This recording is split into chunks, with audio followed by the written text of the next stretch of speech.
Hello, world. Uh, my name is Ace of Spades, and I'm here to present my own solo guide to equilibrium. Uh, let's be honest. I've woke up. I'm drinking a cup of coffee right now. It's not going to be great. But what you're seeing on the screen right now, which I encourage you guys to pause and look at, especially for the lightsaber, so that you can see what the loadout looks like for it. Your lightsaber is your workhorse in this. That's where the bulk of your damage is going to be from. The ear edge sword is just to help you get around faster if you want to use that. If you don't, just throw on a machine gun and you'll do it just fine. Don't worry about those elitists who are always yammering on about tech and Destiny. I never understood that. Tech and Destiny. It's a video game. You're not creating a microchip. Relax. But the stats that you want to prioritize really are the weapons and the grenade. I know my grenades are low. That's because I didn't want to have to farm armor. But definitely the weapon stat is by far the most important. The grenade stat is just to help you with your healing grenade in case you need it. But if you're using this build properly, you shouldn't need the healing grenade that much. Because I'm using Stronghold with this build. I actually ripped this build off of Esoterick. An amazing player does not take the time to explain anything in his videos. So everything that I learned doing this solo flawless, I want to share with you guys. First of all, it's a huge mindset thing. Expect to get hit in the face over and over and over again as you navigate through this, because it is a lot. So what I'm doing right here is I'm just priming everything. If you're soloing this, you know how this mechanic works. One thing that I didn't initially realize was that you don't need to unlock all three doors. You can just unlock one and just circle around and it's fine. And it's much faster doing it that way. So that's what we're going to do. We're just going to grab the bike and we're going to start shimmering down. This path is really straightforward for the most part. There is one little hiccup right here. Sometimes it'll be on the other ledge. So I really advise you to pause and just take a look down, see if you see it down there, and if you don't, back up a little and just launch yourself over. That could kill your run right there, just dying to the darkness. Which, fortunately is, you're not too far in it. I'm only like a couple minutes into this, so it's not that big of a deal. But it is something to pay attention for. The other thing is these little machine guns hit hard. They'll kill you very fast, even though they are very fragile themselves. So I would encourage you to just make sure you don't stop as much as possible. And then it's straightforward. You just go around and you keep bumping up the stuff or popping up their shadow shield. I don't know, whatever you want to call it. Kill them. The other thing that I like to look out for is because those walkers keep spawning. So you want to make sure you're balancing killing out those 5 Cabal Cleaver guys with killing the walkers. And that spot right there, I don't know if you saw, but a Cabal pod came down. It's that spot right there that'll kill you.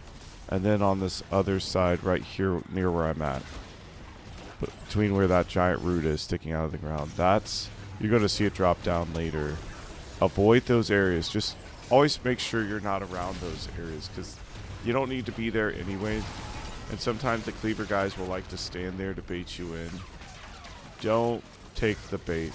Just stay clear out of the way. They'll eventually come to you. You'll be fine. But yeah, otherwise this encounter is very straightforward. It should take you, if you're familiar and you know what you're doing, 7-8 minutes, I think. to do it. Because it's pretty simple, right? You'll see me use Stronghold, which I probably should tell you about Stronghold a little bit. So Stronghold is very good, incredibly good, especially with the lightsaber, because it gives you free healing almost anytime you want. So the way it works with Stronghold is you just don't want to be blocking all the time with it. You want to actually block and take a little damage and then hit something, cause damage to something. Because that's going to trigger its exotic abilities, which allow you to then go in and start healing. You'll get restoration ×2 off of that. That's big. Restoration is very strong in this game. Constantly regenerating your health. It's incredibly strong. I also combine that with a armor set called the Swordmaster armor set, which is very good because what it does is when you block damage and your resist ×4 comes up from the Stronghold, essentially when you stop blocking and you lower that guard, the armor set gives you ×4 resistance. And I think I saw someone talk about this, and they were saying that you get something like 50% resistance from that, which is enormous right there. So as long as you keep oscillating between blocking and causing targets damage, it's nearly impossible to die to raw damage output. I mean, it can happen, but it's not going to be common, and the situation has to be extreme. But if you stay on top of your ads and everything, you are going to be fine. And so, as you see, I was able to clear this out pretty easy. This part is not hard at all. And then we hop in. And I'll jump back in the next boss fight.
Okay.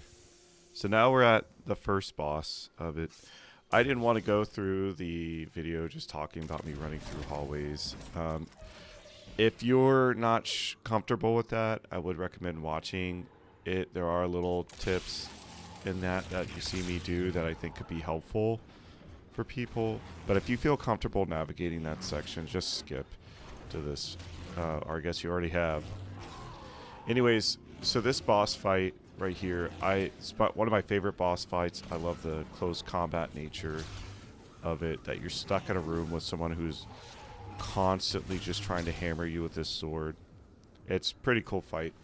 And it's quick. I don't feel like it takes me forever to get to a damage phase, which I like the speed and cadence of this boss fight.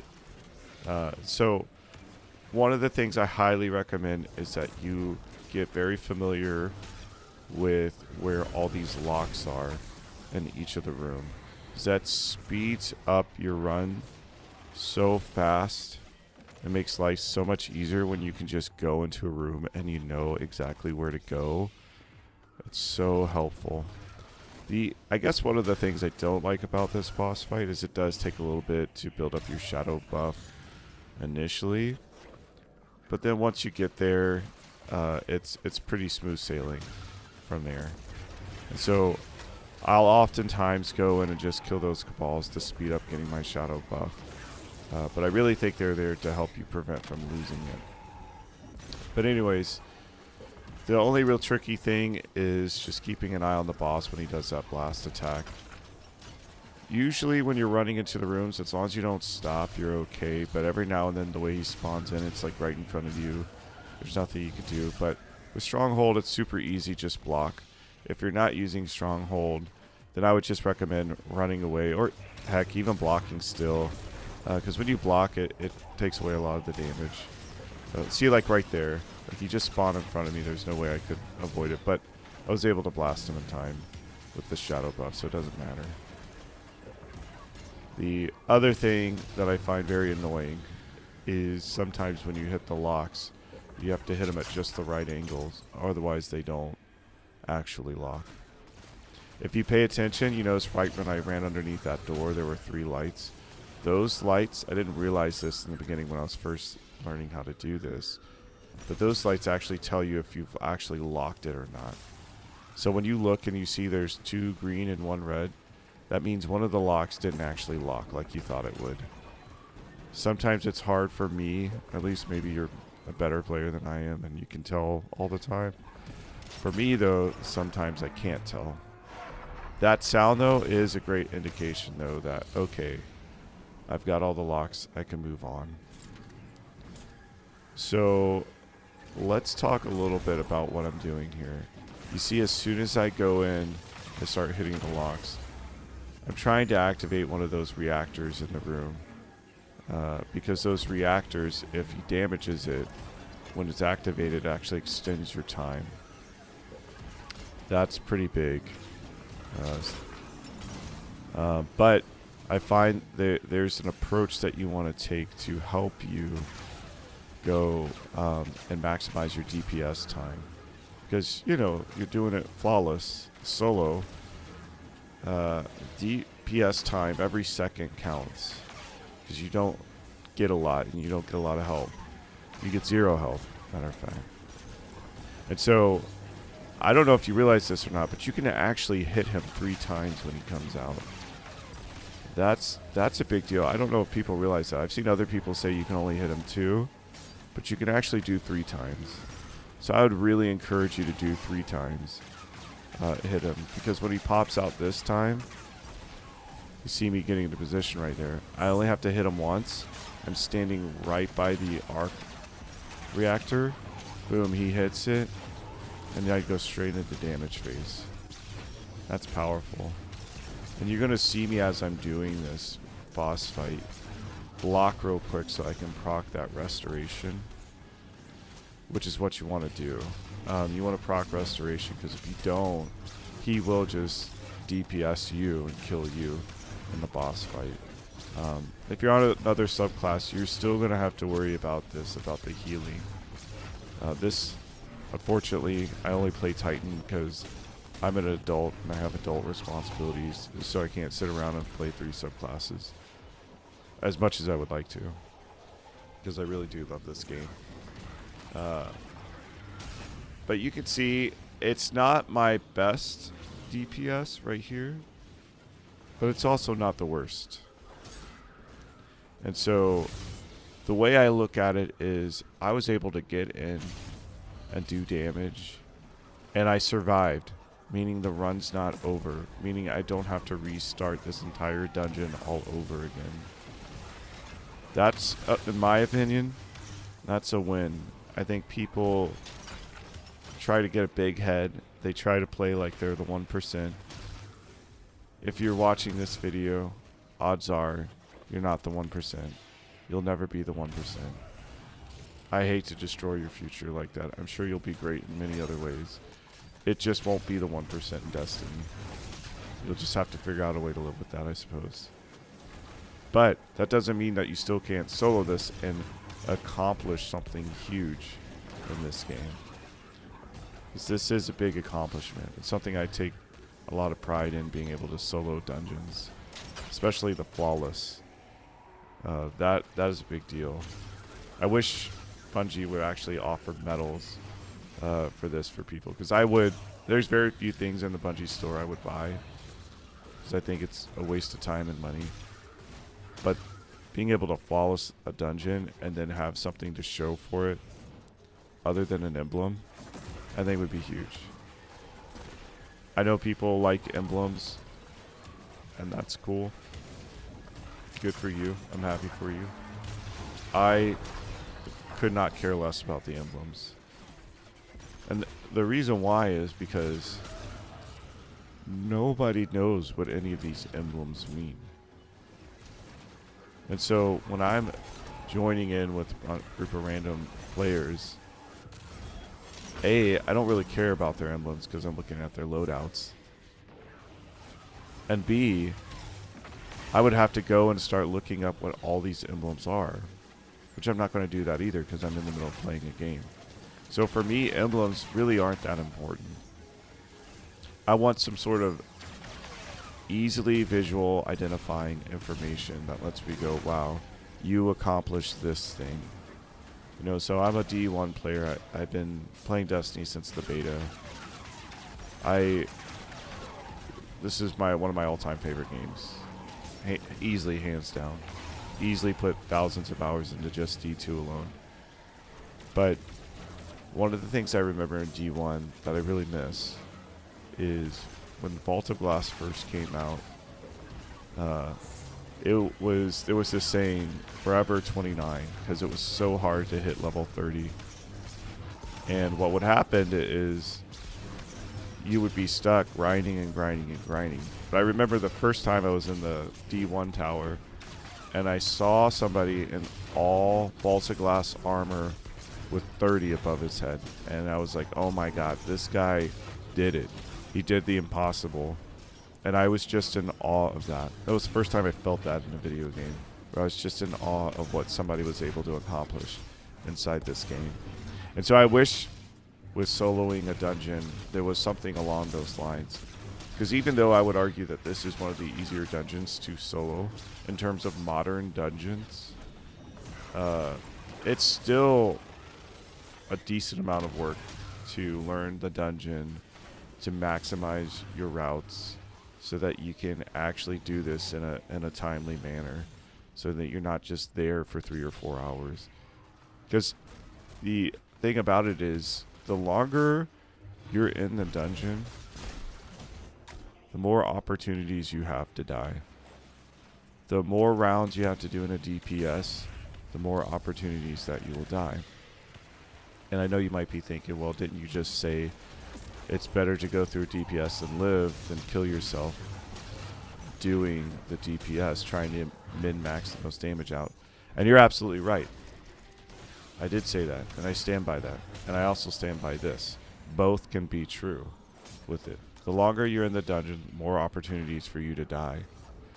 And this one, I think it was this run that I did. You're going to see me trying to go through a door, and it like slams me out. And it puts me at like 1 health in front of some ads, and I could have died right there, and my run would have been over. That would have been it. But thanks to being able to guard, I was able to hold my guard down until my health came back up, and I survived. But it's those kinds of little things that when you're going through a run, they're hard to predict. They're very hard to predict. You know, I've done a lot of runs of this, learning how to do it flawless, and there's so many ways that I died that I just could not have predicted, even seconds leading up before my death. It's like, bam, I'm dead now, and I didn't even see it coming. It just happened so quick. And so being able to learn how to be efficient while learning the dungeon and doing the mechanics that are required of you is so important. It's so important. Honestly, a lot of times, by the time I'm able to solo a dungeon, it's usually not long after that I'm able to flawless it. Because you just learn the mechanics so well, and you learn all the little details of the dungeon, that by that point, it's not that hard to stay alive anymore. And so that's what I would encourage you. If you go through this and you're doing it and you die, don't just quit. Finish the dungeon out, because it's extra practice for you for when you are finally able to do it. Because learning is a slow process. It's so slow. I wish I could learn so much faster than I actually do, but I don't. That's just the reality of it. You're not going to learn as fast as you want to. If you're starting this out and you haven't done a bunch of dungeons before this, you're going to be very frustrated with how long it takes you to learn the dungeon. And part of it is patience. It's just being patient with yourself, being patient with the process of learning. I have an old friend of mine, he's a tank commander. This guy served in in Iraq. I think it was Desert Storm. He's in his 60s. I don't know. Do the math. I'm not a history buff. But he was a tank commander, and he has this saying that if you're not failing, you're not learning. And that when he was leading his men, he expected them to fail. So that meant that they were actually trying. Oh, and you see me doing the same thing again. I back up into the reactor. It's all about positioning in this room right here. You want to make sure you position yourself right. Always start with the opposite hatch on the floor that opens up. If your reactor's on the left side of the room, start on the right side so that you end up on the left side. That way when you pop out, when he pops out of the hole, you're already standing by the reactor waiting for him. Because you should only need to hit him one time if you've been doing it correctly. So it won't take that much to activate it, and then boom, he hits, and now you're just going to pound town on him. The other thing I will note too in this is oftentimes those little signs will run up right next to you. So it's not that hard to kill them and refresh the buff. Unfortunately, I did miss out on it this time, and that will happen. You can't always keep the buff alive long enough for you to get out of the room. I've tried really hard trying to predict where these ads come out of, but it just seems a little random to me. I'm probably missing something, but I don't know what it is to get out. So sometimes you'll see me struggling in this. But as you can see, I've got him basically dead to rights now. Like, this was almost a 3-phase, which, there, boom. See? That's impossible for me to predict right there. I can't predict that. But you have to respond in the moment, and your reflexes have to be quick. And that's hard because you can't predict it, you have to react in real time. And I don't know about you, but my brain wants to freeze up in moments like that. It wants to lock up and it wants to panic. And that's why staying calm is so important. You hear this jazz music that I'm playing in the background. I honestly did not mean to record that. It just kind of happened. I didn't know it in my settings that it was recording all other background information. Thank God I wasn't talking into the mic then. But But I was intentionally doing that to help me relax. Because if you stay loose and you stay calm, you increase your odds of actually completing the dungeon. The worst enemy, the biggest obstacle in my opinion to overcome in doing a dungeon solo is your own mindset. If you allow yourself to get frustrated and impatient with the process, that's going to throw off your performance. You see it in sports all the time with athletes. How many times have you seen a team in the lead, like in a football game, then they have the halftime break, and then they come back, and then the other team locks up, and the team that was originally in the lead loses the game? It really is a psychology. It's a battle of wills right there. So do whatever you need to do to help you stay relaxed. If you need to pour yourself a little, whiskey or have a beer while you play, just to help keep you relaxed, do that. Music helps you. Put on some music. Obviously, you don't want it loud enough where it stops you from hearing sound in the game, because that's important information for whether you're solo or not. It's important information. You need to know what the game is trying to communicate to you. Because as much as this game can really make you suffer, it's also subtly trying to help you as well.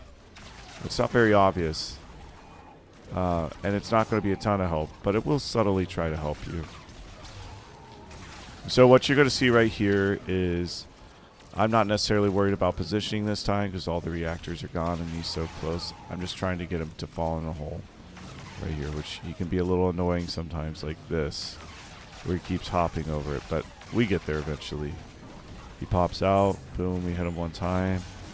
Very quick DPS phase. Biggest thing is just not to get cocky and make sure I'm like still proccing my health and everything. I get the buff because I want to try to extend that buff as long as possible, because this guy can shove you off the map here, and if he shoves you off the map, it is not fun. So we want to kill these turrets first. Number one priority. You want to back away from that ledge. He will chase you, so just back away from the ledge. Do not engage on the ledge. It's so risky. And also, don't expect to kill him right here, because the window is not as long as you would hope it would be.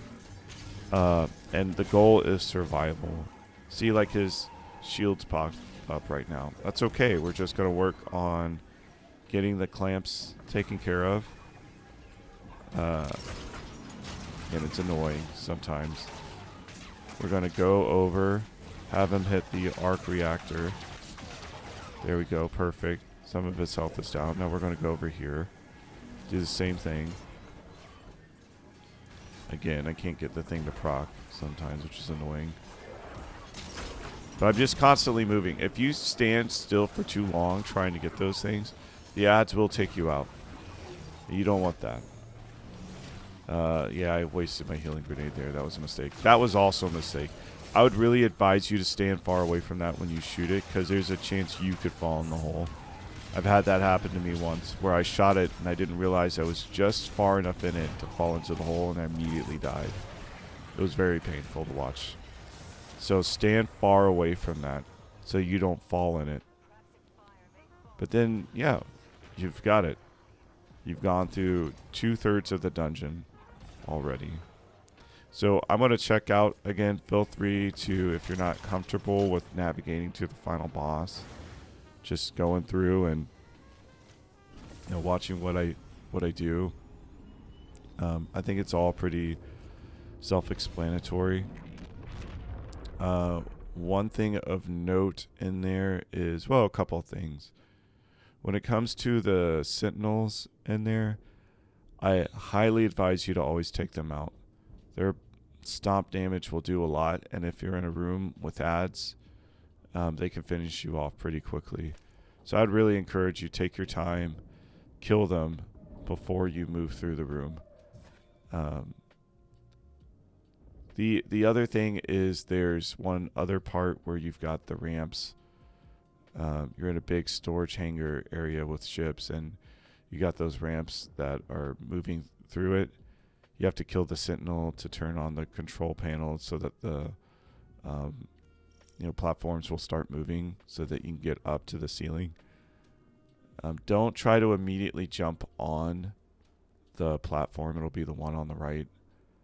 Do not immediately try, because that's a bait right there. Bungie's baiting you because they've timed it really well. By the time you get there, it will be just out of reach because it'll just start moving as you're like in the middle of the air, and then you fall to your death. And now that's a wipe. And now you'll have to do this run again over something silly like that. So take your time, be patient. Oh, perfect. Here we are, right here. We're already here. That's perfect. If I can get over that stupid sentinel. See, it's already leaving. If I tried to jump on that, even if I hadn't been blocked by the sentinel, there's a good chance I would have died right there. So just take your time, wait for it to come back, and then jump on it. You'll do yourself a huge favor by doing that. A huge favor. So yeah, we're just going to ride this up. Going to go through, jump here on this platform, and then we're just going to jump straight on that higher platform right there. The ads here really aren't too bad. I wouldn't worry about wasting time with them. If you're standing around, those snipers will start to pile on damage, but if you're moving, there's a decent chance they'll miss you on it. But yeah, the rest of this is pretty self-explanatory, so I'm just going to go through and hop back in on the next one. Feel free to skip again if you're comfortable with this.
Okay. So now we're finally back at the boss fight again. And this boss fight, I find to be a bit of a slog compared to the second one. The second one had a really good pacing to it. This one feels like a slog. This activity really was designed for 3 people to be running around looking for this, because if you have 3 people, you're gonna have maybe 2 damage phases, maybe 3, but most of it is just running around trying to find the shades or waiting for you to get your buff back so that you can shut down the arc reactors so that you can actually start navigating around the room again. So this one definitely is an exercise of patience. I think for most people, this will be the boss fight that gives them the biggest hang up. I think the other 2 encounters are not bad at all. I think, the transitions between the encounters aren't that bad. This is literally, in my opinion, by far the toughest part of doing this dungeon. When you get this down, you pretty much have the dungeon figured out. Now, you saw me throw a lightsaber right here, and I would really encourage you guys, it's okay to do it in this part, but in general, I would encourage you not to throw the lightsaber. What I found is as I'm getting the black orbs on that pillar to be damageable, I would want to save them, but I would throw the lightsaber and it would track to those orbs and immediately destroy them. And sometimes that really set me up for failure, and I would wipe because I didn't have all the arc reactors back up in the ceiling. Because as you know, well, hopefully you know this if you're trying to solo, you really want all those arc reactors back up in the ceiling before you do damage. The back 2, the 2 behind the blackstone pillar, it's fine for them to stay down because you're not really going to be over in that area when you're damaging the boss. So it doesn't really matter as much, and for time's sake, I would encourage you not to. Also, risk management. You're taking a risk trying to deactivate those, and there's a chance that one of the Cabal cleaver guy will come and just slam into you, knocking you off. There's a chance that those incinerary guys will do a stomp that'll knock you off. Or there's a chance that the boss will shoot his lightning at you while you're in the middle of trying to get those locks to lock. And now you have to focus on trying to shoot those sparkly hands when you're surrounded by enemies. It's a spot that you really don't want to be in. You want to find the cadence because there is a rhythm for when he does his sparkly hands. It is predictable. Typically what I find is one lock, one meat cleaver guy, and then get ready for the hands. Like you see me doing that right now. And I would really encourage something like that. And even then, right, like you see me get surrounded, how quickly I almost died from that. So you have to be really on top of managing his sparkly fingers, because there's a good chance he could activate while you're in a really bad time, and then you die. So my advice is always do a lock, kill a Cabal, wait for the hands. Is it going to take you longer? Yeah, it will. But in terms of that risk management, I think it's highly worth it to do that, because that will kill you more than you think. Because it only takes one time for you to be in a bad position for you to die. And so when we go into this Shadow Realm, positioning, knowing where all the shades are in relation to that central platform is very helpful, so that you can maximize your time. This is by far the slowest part, and where it really starts to feel like a slog, because it's such a huge area that you have to traverse and find, and that can eat up a lot of time trying to find all the shades in it. It's all about knowing when to take a buff and when not to. Like if I have Shadow Master like I do right now and I'm in the high 30s or 40s, I'm probably going to walk by a buff because it's not really going to give me that much extra time. But, and I can also, if I'm able to, whatever you just saw me do there, can take control of those shades.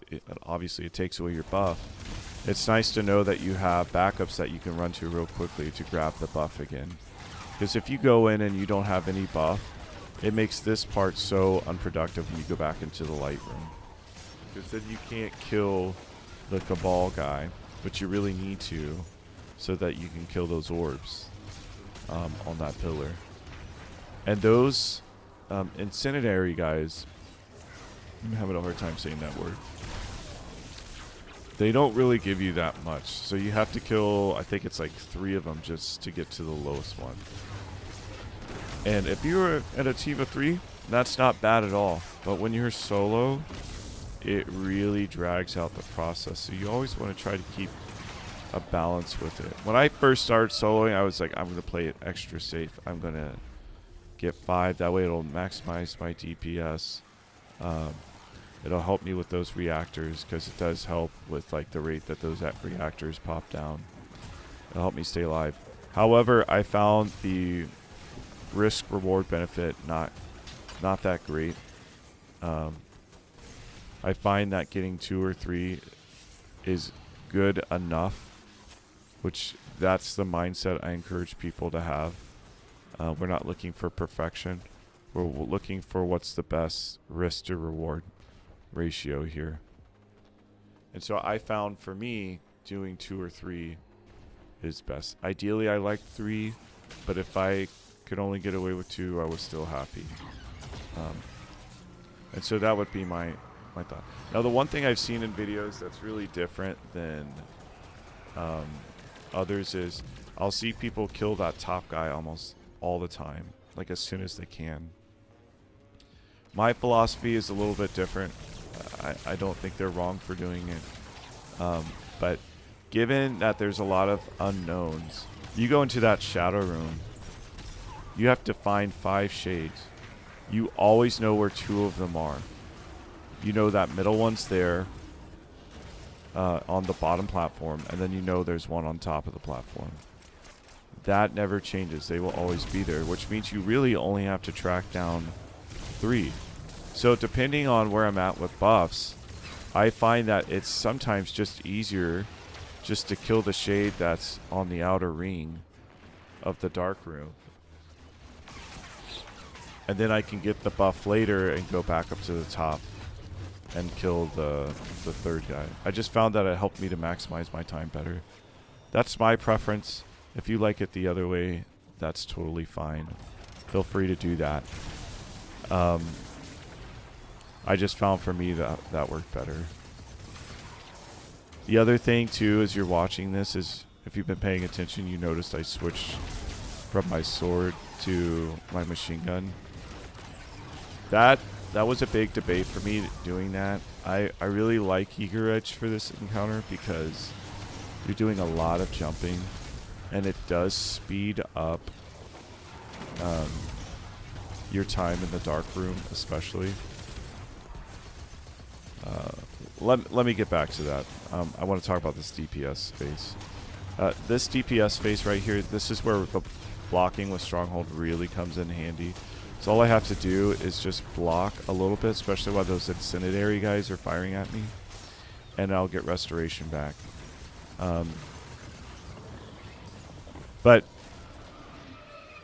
So the goal is take up all those arc reactors. So when you're starting DPS, there's only the 2 in the back that are lit up. The rest of the time, the rest of them are just up in the hole. Do not start DPS if one of them is down, because the boss will float around that ring, and sometimes he'll float into an area where the arc reactor is up, and now you're taking damage from that while also taking damage from the ads, while also taking damage from the boss. It's a really bad place to be in. So I would not recommend starting until all 4 are up. I wouldn't skip out on that personally with it. But that restoration while you're damaging the boss is huge. If you do it right, you don't even need your healing grenade. But once your time is up, and you can see, because if you look at the top right or left corner, you'll see Sarah's whatever. I forget what it's called. But that's the countdown for it. You want to keep your eye on that because you want to stay in there doing damage until the last second, because it takes a little bit of time for the reactor to come down and to start lighting up the room with lightning. So you have time to get out, but you have to leave right at the 0 mark or the 1 mark. But you do want to stay in there and do as much damage as possible because of how tedious and a slog this is. Fortunately, I was able to get Shadow Master when I teleported back. But you see me doing it. I hit the lock. I'm waiting for him to do his thing. And then I pop his fingers. Now I'm going to hit him. Kill him. And normally, it's just the cleaver and the 1 lock. But I find I can always get this second one here. And you see me have a pattern here. I always start, if I'm facing the boss at the entrance of the room, doing the right one first, hitting his hands, then going to the left lock, and either taking out that Cabal guy or hitting the lock first. Sometimes it just depends on when that Cabal guy gets there.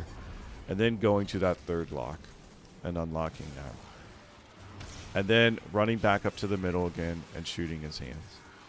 It's always, you're always keeping in mind when he's going to shoot his sparkle fingers. Treat it with respect. It does take a couple of seconds for it to start doing damage, so you have a little bit of time. But if you're swamped by enemies in that moment, you'll find that time goes by very fast. And then next thing you know, now you're taking a lot of damage very quickly from that.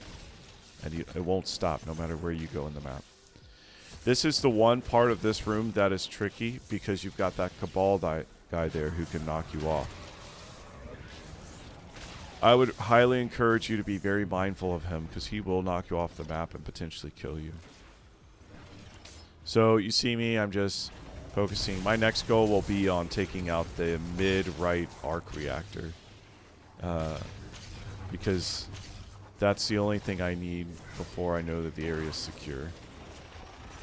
Like I said, I don't need to go into those back rooms. But going back to the sword and the machine gun, while this is playing in the background. The sword is great because of the eager edge. It allows you to traverse things much quicker. I mean, it does have the potential to throw you off a ledge, too, if you don't time it right. But it's really good for, oh, I overshot and I need to get back on a ledge. However, what I found was having the range of the machine gun. The machine gun and the sidearm that I'm using, they both do similar damage, except that sidearm, the heat builds up very quickly, and its range is limited. So you'll see me use that when I'm close and I feel comfortable taking out the hands. You'll see me switch to that sidearm to conserve ammo. But in general, as I'm trying to run around the map, see right there how I almost got knocked off? That Cabal guy is so dangerous. Really, what I should have done was paused and killed him first with the machine gun. But the machine gun allows me to take the hands out pretty much anywhere in the light room. So I don't have to move close at all, which is, it saves you time, and it also allows you to create distance from all the melee enemies that are on the map. Which distance equals more time to react and respond. So that's really helpful to do that. I've seen people use Uncivil Discourse. However, for me, and it's probably just because I don't have a good enough roll, it takes 2 or 3 shots in each hands to pop it. And you have to be a little bit more accurate than a machine gun. Sometimes you'll see me pop its hand without even zooming in with the machine gun. And I just find when I'm in the middle of a frantic situation, that extra half a second can be the difference between life and death. And I find the machine gun is just more reliable doing that. So I chose to prioritize my safety in this versus using uncivil discourse. If you have an uncivil discourse and you're testing it out and you can pop the hands in one shot, maybe two, I would definitely recommend it, because then it frees up your heavy slot to use this sword. But if you're testing it and it takes you 2 to 3 shots to do that, I would just encourage you to put on a heavy machine gun. Specifically a machine gun that has auto loading in it. The rest of the stats, in my opinion, don't matter that much. I just use Unwavering Duty because it's a great machine gun and I got a great roll on it. I've got a 2 damage, rampage, and killing tally on it, which is just amazing. But anything with auto loading will do just as well, because you're not going to be killing a lot of enemies with it anyways. Again, your workhorse is the Praxic Blade. It's the lightsaber, so you're going to be doing a lot of your killing with that. So you're not really going to be proccing a lot of damage boosts that would make much of a difference. So that would be my advice, is test it out. If Uncivil Discourse is working good for you, great. But if you feel like it's too slow or it's too hard to hit the shots when you've got all those Cabal charging at you, then I would just say switch to a machine gun. Yeah, you're going to go a little bit slower, but it's worth being able to prioritize those Spirit Fingers. So I've died a lot to them in the past. More than I initially thought I would. It's surprising how quick the time will go by when you're locked in the moment with things. Things happen very quick in this game. So other than that, we're just going to keep going around the room. We're going to keep tracking, finding out where the shades are. We're going to keep judging whether I need to get a buff or not. Like, I'm going to, control this guy. So I left that buff back there because I knew I could easily grab it again, because I want to rebuff myself. You can see I even chose rebuffing over getting that other shade right there, because rebuffing is a lot easier in the Shadow Realm than it is in the Light Realm. Thematically, that makes a lot of sense, but from a gameplay perspective, it's kind of annoying. So I always prioritize getting the buff, because I just know trying to get it in the light world is going to take longer.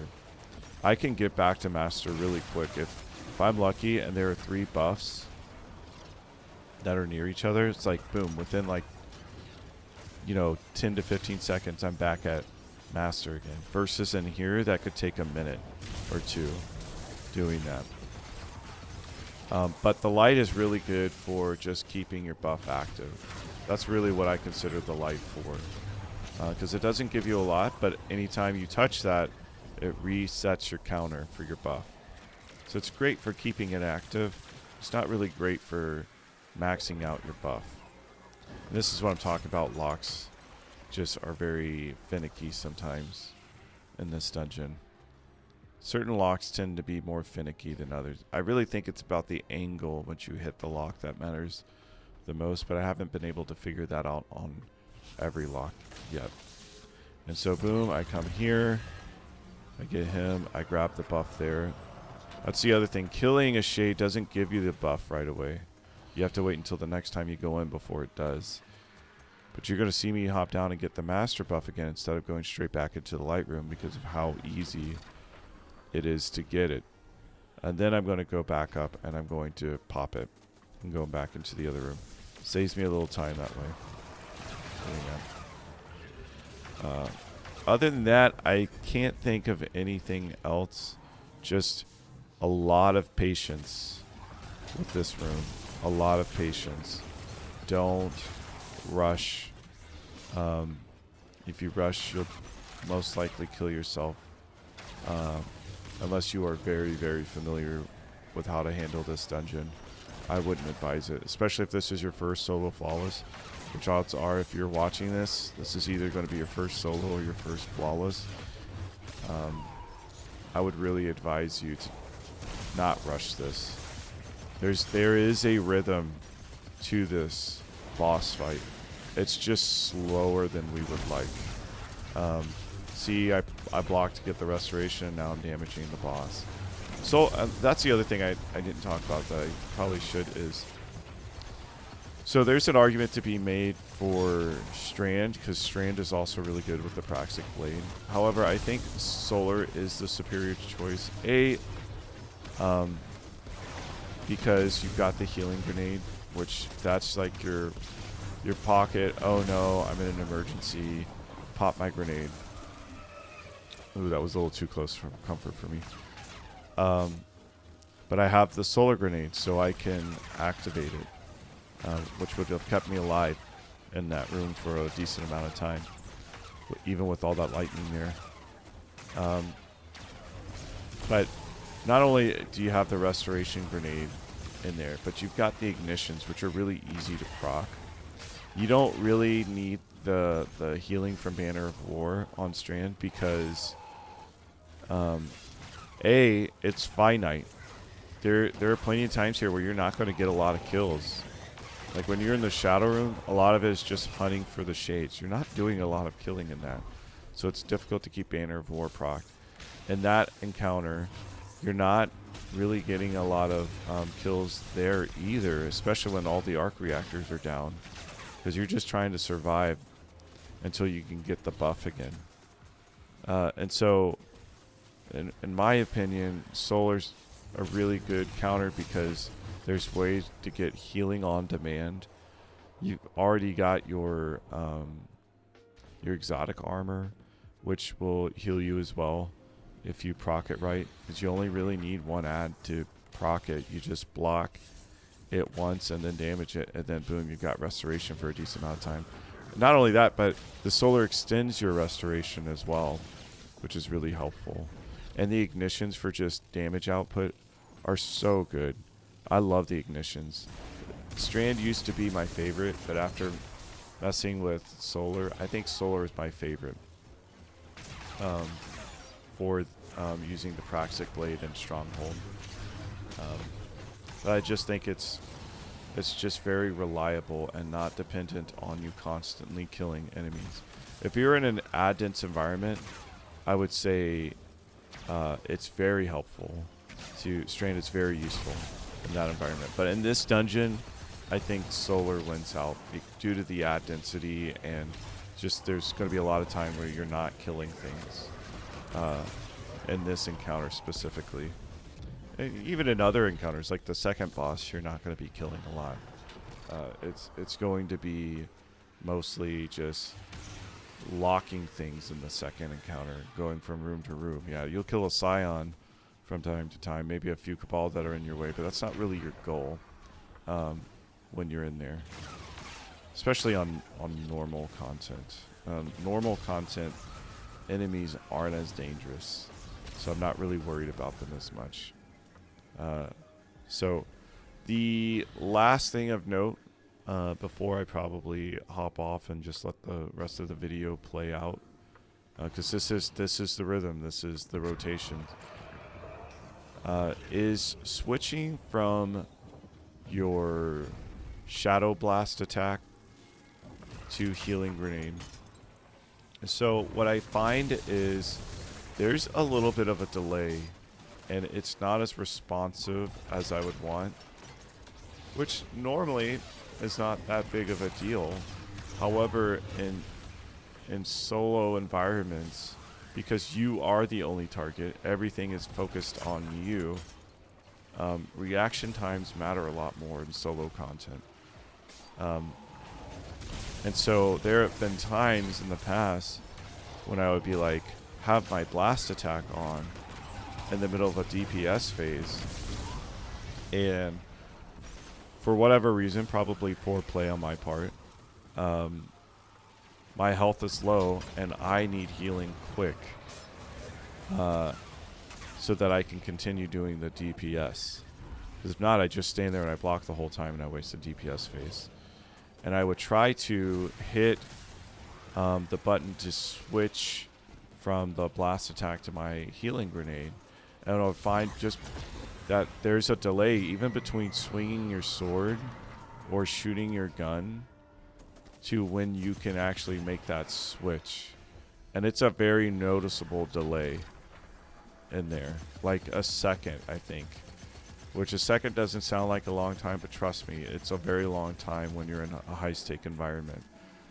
And so I would try to switch, and I couldn't get it to switch fast enough, and then I would die. And so what I would encourage people to do is, before you activate the DPS phase, because usually what you want to do is the Cabal guy will run out. You usually want one or two orbs up on the wall. You want to kill the Cabal guy. Make sure that the Spirit Fingers aren't activated as soon as you kill the Cabal guy. And then immediately kill the orbs.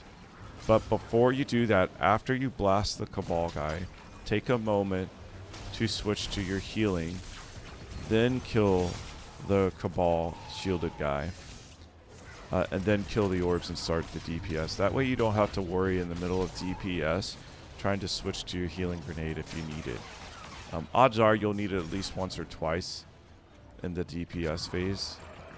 And it is so nice to just be able to hit it immediately and get that healing immediately and not have to like deal with the frustration of like trying to get it to toggle onto healing while staying alive while you're at low health, while enemies are shooting at you, and while the boss is actively trying to kill you. So that would be my last advice, is to start the DPS. The rotation should be kill the Cabal guy, or blast him first, switch to your healing grenade, kill Cabal guy. If Spirit Fingers are activated as like by the time you kill the Cabal guy, then I would just kill the Spirit Fingers, but then immediately shoot down the orbs. And that is, of course, all predicated on the fact that all the reactors are up in the ceiling except for the back two. Like I said, you don't need to worry about the back two. But once you've got the back, all of them up except the back two, you got one or two orbs on the pillar, then you blast the Cabal, switch to your healing grenade, kill the Cabal guy, then if Spirit Fingers activate, kill Spirit Fingers, and then shoot the black orbs and go straight into DPS phase. Another really helpful thing to do, because usually when you are going in DPS phase, there are enemies that are shooting you in those moments. Activate DPS phase, get in front of the boss, block. As soon as something hits you, whether it's a melee guy or a ranged attack, let go of your block and immediately start damaging the boss. That way you start the encounter with restoration. That's super helpful to have restoration already going at that point. In DPS, you're guaranteed to get at least one Spirit Fingers. You're most likely going to get a second one, but because you've only done 2 or 3 of the shades, the damage window is short enough that you can oftentimes just ignore the Spirit Fingers and run right out and not have to worry about killing it. So what I found doing the converting 4 or 5 shades is, yeah, it took up a lot of time to do that, and you got a lot of back and forth going from the Dark Realm to the Light Realm, but B, you had to deal with the Spirit Fingers anyway. So by the time you're done dealing with the Spirit Fingers, you've already wasted a bunch of time that second time dealing with it. You're not really getting that much value out of that extra time from a DPS standpoint. So it just makes more sense to just get the 2 to 3, deal with the first Spirit Fingers in the damage phase, and then dip on out by the time the countdown hits 0. I would also encourage people to slide when they are doing that. The sliding really does help give you a little extra boost to make sure you make it out safely. So hopefully this guide is helpful for you guys. Like I said, I'm going to let the rest play out. You're going to see me unlock my first solo flawless for this dungeon. And you're just going to hear me silently thank God that I did it, and now I don't have to worry about this anymore. So good luck out there if you're trying to get this. Best of luck. I do think this is an easier one to get compared to like Vesper's Host or Sunder Doctrine. My opinion, Sunder Doctrine is the hardest one to do. Usually it's because of the final boss, but with Sunder Doctrine I find it's because the second encounter with the locks. As a Titan main, that one gives me the most trouble. Staying alive in that with the amount of ads, especially the ogres, and trying to manage all the dials in that, and then staying alive for the DPS. There's just a lot there that I've soloed it. I've not solo flawlessed it. It's probably the only one that I don't think I could solo flawless right now without a lot of work. But this one you should be able to do. So hopefully this was helpful to you guys. Appreciate you taking the time if you made it this far listening, and good luck out there. Okay, and apparently I can't stop talking. One final thing in here as I was about to upload this video, I realized that the last DPS I do, or the second to last, leads a sliver of health. Do not panic. Do not try to rush. Take your time. You've got it. You've already done it 4 or 5 times at this point. One more time is not going to kill you. This is where the psychology part comes really into play. Like, as I realized that it had a sliver of health left, I'm like, oh my gosh, this is it. Like, I've got it. That's when your adrenaline's going to be pumping. You're going to be the most excited. Stay calm. Treat it as any other normal DPS phase. Don't let that sliver mess with your head, because that's where I see people really start to fall apart. They're right there at the end. They know it. They can taste it. And then it gets to them, and then they do something stupid and they throw it off. So our goal is just to treat it like any other DPS phase. We're not going to react to it. It's just a normal part of DPS. A DPS phase is still a DPS phase, no matter how much health is left on the boss. So we're just going to treat it like that. So that's my last bit of advice for you guys. Hopefully this helps. Like I said before, thank you guys so much for watching this. If you want to support me, in other words, I do have a podcast called Dorky and Desperate that I run with my co-host Travis. It's all things fantasy and sci-fi. Would love your guys' support on that. The dozens of you that see this video. I'm a realist. I know this isn't going to get hundreds of thousands of views. But if you want to support that and check it out, I'd appreciate it. But regardless, thank you for your time watching this. Bye.